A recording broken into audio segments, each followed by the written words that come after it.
प्रिय श्रोतावृन्द, the words of God अर्थात् परमेश्वरको वचन कार्यक्रममा यहाँहरू सबैजनालाई जय मसीह तथा नमस्कारको साथमा स्वागत छ।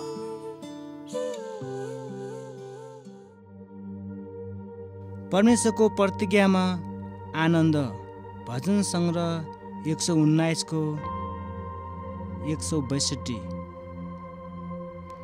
जसरी लुटको ठुलो धन पाउने व्यक्ति रमाउँछ, म तपाईँको प्रतिज्ञामा हर्षित हुन्छु।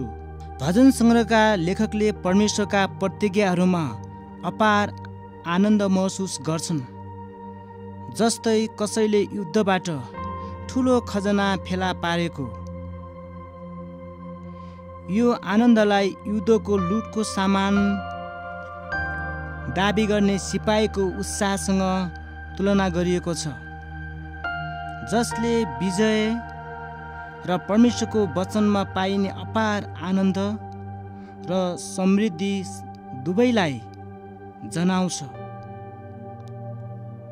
यो आनन्द प्राप्त गर्न सबै व्यक्तिहरूले सक्दैनन्, कारण सबैजनाले आनन्द प्राप्त गर्न खोज्छन्। तर यो आनन्द परमेश्वरको वचनको गहिरो अध्ययन, कडा सङ्घर्ष र वचन पालनाबाट आउँछ।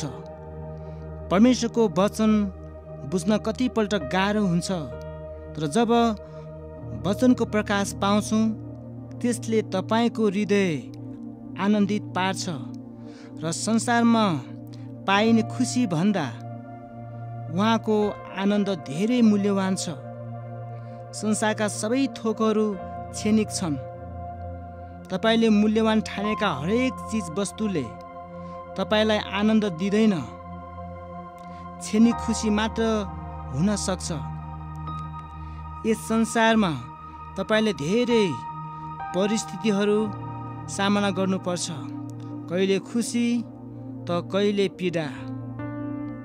यी परिस्थिति जीवनमा निरन्तर आइरहन्छन्।